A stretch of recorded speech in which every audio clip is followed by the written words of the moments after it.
네, 코로나19 확산 추이 두 분과 살펴보겠습니다. 네, 류재복 해설위원, 김경우 인제대 백병원 가정의학과 교수와 짚어보겠습니다. 두 분 안녕하십니까? 어서 오세요. 안녕하세요. 이제 40대 이하 백신 접종이 이달부터는 속도를 좀 낼 것으로 보이는데 보니까 일정이 여러 가지가 좀 복잡하더라고요. 설명부터 좀 해주시죠.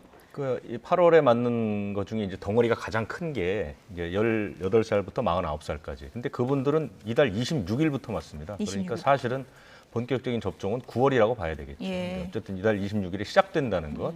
대신 이달에는 이제 50부터 59세까지가 이제 맞고 있죠. 그리고 그 다음에 이제 덩어리가 큰 게 지방자치단체의 우선 접종이라는 게 있거든요. 각 지자체마다 우선순위를 정해서 이제 주사를 맞추는 분들인데 그분들 규모가 200만 명쯤 됩니다. 그래서 합치면 1,800만 명 정도가 이제 큰 덩어리가 있고요. 나머지는 이제 지금까지 접종에서 소외됐던 분들, 그 다음에 이제 외국인이라든가 또 연령 많으신 분들 이런 분들은 숫자는 많지 않지만 어쨌든 8월에 대부분 접종을 이제 하시는 그런 식으로 계획이 짜져 있습니다. 네. 그러면은 40대 이하 같은 경우에는 언제부터 예약을 할 수 있는 건가요? 이제 10부제가 들어왔어요. 원래 5부제인 줄 알았는데 10부제가 들어와서 오늘 9일부터 18일까지 열흘 동안 그러니까 주민등록번호의 끝자리, 그러니까 앞부분 생년월일 끝자리가 맞는 날짜에 맞는 거죠. 그러니까 네. 생년월일 끝자리가 1이라 하면 1일에 맞는 거고요. 1일에 예약을 할 수 있는 예. 거고요. 그래서 열흘 동안 예약을 하고 거기서 예약 못한 분들은 사흘을 더 줘서 연령대별 추가 예약 기간을 또 뒀습니다. 그렇군요. 왜냐하면 지금 접종이 불안할 가능성이 있기 때문에 그런 거거든요. 그래서 사흘 동안 또 이제 그 연령대별 추가 예약을 하고 여기서도 못한 분들은 나중에 또 한 번 더 전체를 대상으로 해서 예약을 할 수 있는 이렇게 해서 이제 세 개의 단계를 거쳐서 예약을 하게 되고요. 그 예약을 마치게 되면은 그때부터 이제 8월 26일부터 다음 달 말까지 1,600만 명 정도가 주사를 맞게 됩니다. 60세 이상 미접종자도 추가로 또 예약할 수 있다고 하죠. 그러니까 우리나라는 이제 사실 그 60살 이상 어르신들이 거의 한 80% 이상이 맞았는데요. 어쨌든 그 효과를 톡톡히 보지 않았습니까? 예. 일단 그 중증이라든가 사망률이 굉장히 떨어졌고 그래서 그분들은 사실은 다 맞는 게 가장 좋다고 생각을 해서 이번 기간 동안에 원래 그분들은 이제 그 당시에 맞지 않으면 당초 계획은 4분기에 맞을 수 있도록 그렇게 그랬죠. 이제 예. 그 계획을 짜놨는데 이분들이 이제 고령자이기 때문에 우선적으로 맞추는 게 좋겠다는 판단을 해서 이분들에게 이제 기회를 준 거고요. 지금 보면 그 가운데 이제 75살 이상 분들은 아예 예약도 안 하셔도 됩니다. 아, 그냥 가면 예, 됩니까? 가서 파이자를 맞으실 수가 있어요. 아, 75살 이상은 이제 예. 그렇게 맞을 수가 있고 60살부터 74살까지 지금 안 맞으신 분들이 한 130만 명 정도 예. 지금 돼 있는데 이분들은 오늘부터 사전 예약이 됩니다. 이달 말까지 사전 예약을 할 수 있고요. 그 다음에 오는 5일부터 접종을 할 수 있는데 이분들은 아스트라제네카가 이제 배분이 됐습니다. 그럼 9월 지나면 대부분이 1차 접종은 할 수 있겠네요. 9월 말까지 1차 접종을 끝내는 것이 이제 목표죠. 예. 그래서 9월 이제 10월에 조금 더 맞춰서 4분기에는 2차 접종에 집중한다는 그런 계획이거든요. 물론 2차 접종이 지금도 계속 이루어지고 있지만 예. 지금까지 그렇게 높지 않지 않습니까? 그렇죠. 네. 1차 접종이 마무리되면 2차 접종을 다시 이제 대규모로 해서 11월까지 이제 하겠다는 그래도 계획이니까요. 접종률이 최근에 좀 높아진 거죠? 7월 지난달 말부터 이제 그 50대 접종이 시작되면서 예. 하루에 이제 몇십만 명 단위로 맞기는 시작했죠. 예. 그런데 아직까지 많이 부족하고요. 근데 이달 들어서 아마 본격적으로 접종이 되면 이달에 1,000만 명 이상이 맞아야 됩니다. 그래서 접종률을 빨리 올려야만이 지금의 이 유행을 좀 잠재울 수 있기 때문에요. 접종이 상당히 촘촘하고 대규모로 이루어진다. 예. 이렇게 이해하실 수 있습니다. 네. 40대 이하 분들은 언제 백신 맞나 많이 기다리셨을 텐데 이제 다음 주부터 예약이 가능한 상황이고요. 그럼 접종은 9월 달부터 진행된다고 보면 되는 건가요? 이달 26일부터 이달 26일. 다음 달 말까지니까요. 그건 예약을 어떤 날짜를 본인이 예약을 하시면 됩니다. 알겠습니다. 이제 백신 접종이 더 속도를 낼지 관심이 모아지고 있는데 신규 확진자는 오늘 0시 기준으로 1,219명입니다. 전날보다는 좀 줄어든 것으로 나타났는데 이게 주말에 검사자 수가 줄어들다 보니까 이런 거다 이렇게 분석이 되고 있어요.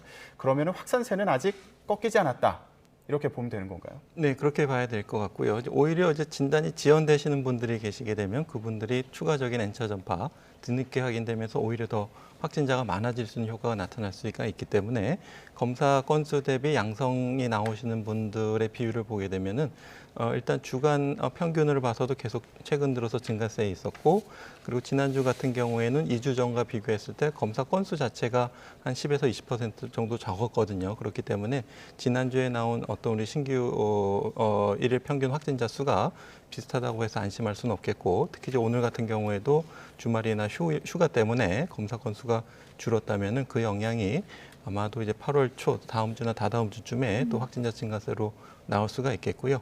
이제 이번 주에 이제 지난주 델타 변이 바이러스의 차지 분류를 좀 확인해 봐야 되겠지만은 델타 변이 바이러스가 차지하는 비율이 증가할수록 전파 속도나 감염력은 이제 델타 변이를 따라가기 때문에 네. 앞으로 더 감염 재생산 지수나 전파력은 더 증가할 가능성이 더 높겠다. 그럼 이렇게 아직 봐야 뭐 되겠습니다. 2,000명 넘게 가는 폭증세가 있을 수도 있다. 아직은 그 가능성이 남아 있다 이렇게 보시는 거군요. 네, 그렇습니다. 예. 워낙 지금 신규 확진자 수조 자체도 많기 때문에 여기서 조금만 더 증가해도 바로 2,000명이 예. 넘는 확진자가 나올 수 있겠습니다. 이렇게 확산세 꺾이는 게 좀 지지부진하다 보니까 거리두기요. 이게 전국 4단계 가자 이런 목소리도 있고 수도권도 더 강화해야 되는 건 아니냐라는 목소리가 전문가들 사이에서 나오고 있는 것 같습니다. 그런데 뭐 방역 당국은 그 부분에 대해서는 좀 부정적입니다. 왜냐하면 지난주에 그 질문이 집중됐었는데 지금 그 방역 당국에서는 이번 주 한 주 동안을 비수도권 3단계가 어떤 영향을 미치느냐를 좀 주시하는 것 같습니다. 왜냐하면 지금까지는 비수도권 3단계 조치의 영향이 시작되지 않았다고 보는 것이거든요. 수도권은 4단계의 영향을 일부 받았죠. 그래서 지금 수도권 확진 환자 수는 아주 적지만 줄고는 있지 않습니까? 그래서 이번 주에 한 번 더 보고 비수도권 3단계를 보고 조치를 내리는데 전체적인 4단계로 올리는 방안 이 부분이 사실은 이제 경제에 미치는 영향 이 부분이 많이 신경이 쓰이기 때문에 예. 네, 더 강한 조치가 나올지는 조금 미지수다 이렇게 볼 수 있죠. 네. 지금 현행 수도권 4단계 그리고 비수도권 3단계 조치가 오는 8일에 종료가 되는데 앞으로 이 조치 어떻게 뭐 강화를 할지 유지를 할지 주목됩니다. 이런 상황인데요. 근데 이번에 강릉에서 호텔 풀파티가 열려서 물의를 빚었습니다. 저희가 영상 준비했는데 좀 보면서 얘기를 해볼까요? 예.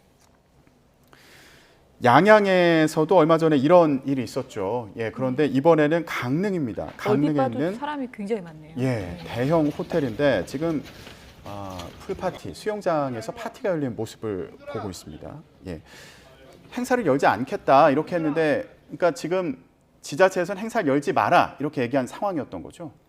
여러 가지 방역 수칙 위반 가능성이 높지요. 저도 사실 이게 이 호텔 측이 어떤 이유로 강행했는지를 좀 강릉시에 문의를 넣었는데 아직 답을 받지 못했는데요. 예. 그러니까 이미 얼마 전부터 이 호텔에서는 그 사흘에 걸쳐서 파티를 하겠다 이런 식으로 이제 광고도 하고 또 방역 당국에 신고도 한 상태죠. 방역 당국에서 그것은 이제 위반할 가능성이 굉장히 높지 않습니까? 일단 사람이 많이 모이고요. 밤 10시 이후에는 이 사적 모임이 이런 그 모임이 안 되는데, 그리고 이제 숙박 시설에서 만든 주최하는 파티 같은 게 다 금지돼 있잖아요. 예. 그 여러 가지 어길 수 있어서 이제 그 열지 못하도록 명령을 내렸거든요. 그리고 호텔에서도 그건 받아들이겠다 이렇게 얘기를 한 겁니다. 그랬는데 31일 그래서 저녁 8시 반쯤에 공무원이 현장에 갔더니 현장에서는 파티를 안 하겠다. 그래서 공무원이 이제 돌아갔거든요. 네. 그런데 10시 좀 넘어서 강릉시에 연락이 온 거, 신고가 온 겁니다. 지금 호텔에서 파티를 하고 있다. 그 현장에 가보니까 10시 15분쯤 가보니까 저렇게 여러 사람이 모여서 파티를 하고 있더라는 것이죠. 지금 그 바로 이제 이 10일 영업금지는 일단 들어갔고요. 좀 보면 영업시간 위반이 됐고 마스크 같은 게 이제 거의 착용이 안 됐던 모양입니다. 지금 화면에는 좀 뿌얘서 잘 안 나오는데요. 거리두기도 위반이 돼서 지금 그 운영자를 경찰에 고발하겠다고 지금 얘기를 하고 있습니다. 그런데 사실 얼마 전에 그 양양에 있는 풀파티도 비슷한 것이거든요. 네. 그렇죠. 호텔의 논리가 어떤 건지 저는 좀 상당히 궁금합니다. 이게 안 하겠다고 한 이 논리가 뭔지를 잘 모르겠는데요. 근데 궁금한 게 지금 호텔에는 야외 수영장에 몇 명까지 이용할 수 있다라는 기준이 있습니까? 기준은 없습니다. 그러니까 네. 호텔에서 만약에 이것을 한다면 이것은 파티가 아니라 그냥 자율적으로 나와서 그냥 예. 호텔에서 휴식을 취하는 것이다. 뭐 이런 식의 얘기를 할 수 있는데 지금 대부분의 그 전국적으로 거의 모든 지자체가 숙박 시설에서 그 파티를 열지 못하도록 지금 다 네. 금지를 시켜놨거든요. 그리고 실질적으로 이 사람들이 마스크도 쓰지 않았고 했기 때문에 정확한 그 조사 결과가 나와 보면 이제 어떤 위반이 있었는지가 확인되겠지만 일단은 방역 수칙을 위반한 것은 명백해 보이거든요. 예.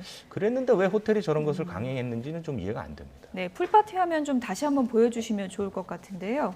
지금 휴가철에 호텔 가시는 분들 많아요. 그리고 대부분이 야외 수영장이 있죠. 그리고 그곳에 이제 많은 사람들이 모일 수밖에 없는 상황에서 밤이 되면 호텔 측에서 뭐 음악도 좀 틀고 그곳에 이제 술도 가져가서 먹고 하다 보면 파티라고 공식적으로 하지 않아도 그 파티 같은 분위기가 연출될 수 있는 가능성이 있지 않겠습니까? 이런 모호한 기준을 어떻게 좀 해야 될지도 걱정인데요. 네, 그렇습니다. 이제 위원님 지적해 주신 것처럼 정확한 적용 방역 지침 위반 내용 확인해야 되겠고요. 아마도 이제 동거 가족끼리 가신 분들이라면은 저런 데 참여하지 않으셨을 것 같습니다. 근데 아마 뭐 충분한 조사가 필요하겠지만 좀 계획적으로 됐을 가능성에 대해서 충분히 조사를 해봐야 될 것 같고요.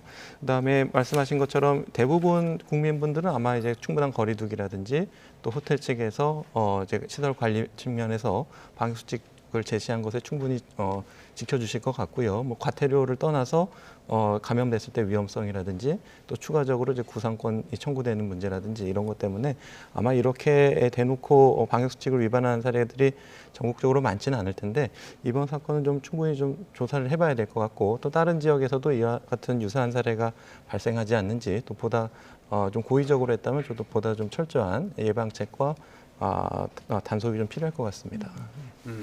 그러면은 지금 이렇게 사람이 한 자리에 많이 모인 것도 문제인데 밤 10시 넘어서까지 파티를 계속했다는 것도 문제라고 볼 수 있겠죠. 그러니까 명백하게 그 다중 이용 시설에 거의 이런 그 뭐 술을 먹거나 모여서 이제 이렇게 유흥을 즐기는 것은 밤 10시면 다 할 수가 없게 돼 있거든요. 그런데 여기는 10시 넘어서 영업을 했기 때문에 그 부분도 위반했을 가능성이 높습니다. 조금 전에 저희가 이제 풀파티 문제 얘기를 했었는데 요즘에 또 한 가지 걱정되는 게 백화점입니다.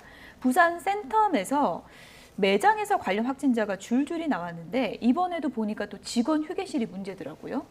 네, 아무래도 이제 직원분들끼리는 아무래도 좀 같은 공용 공간, 탈의실이라든지 또 마스크를 벗고 같이 식사나 뭐 휴게라든가 차를 드신다든가 그럴 수가 있기 때문에 어느 직장이나 좀 그럴 가능성이 많겠고요. 또 그런 공간이 밀폐되고 협소하고 밀집되고 그렇게 되면은 감염 전파가 더 잘 일어날 수가 있는데 아마 추가적인 조사가 필요하겠지만 과연 이제 직원으로부터 매장을 다녀가신 손님들이 얼만큼 감염됐는지는 좀 추가적인 확인이 아무래도 필요하겠지만 가까이서 얘기할 기회가 많으니까요, 손님들하고. 그렇죠. 마스크를 철저히 끼고 또 큰 소리를 많이 내지 않으셨다면 가능성은 떨어지겠지만 그래서 일단 직원분들끼리는 그런 공간을 좀 충분히 환기가 되고 좀 넓은 공간을 확보하는 것이 필요하겠지만 아마 구조적으로 빠른 시간 내에 확보하기는 어려울 것 같은데 그럼에도 불구하고 지금 좀 임시적으로 사용할 수 있는 공간들을 각 백화점이나 대형마트에서 좀 추가적으로 확보해서 좀 넓은 공간에서 직원분들이 탈의나 휴게를 할 수 있도록 추가적인 공간들을 좀 확보하는 노력들이 좀 필요할 것 같습니다. 예.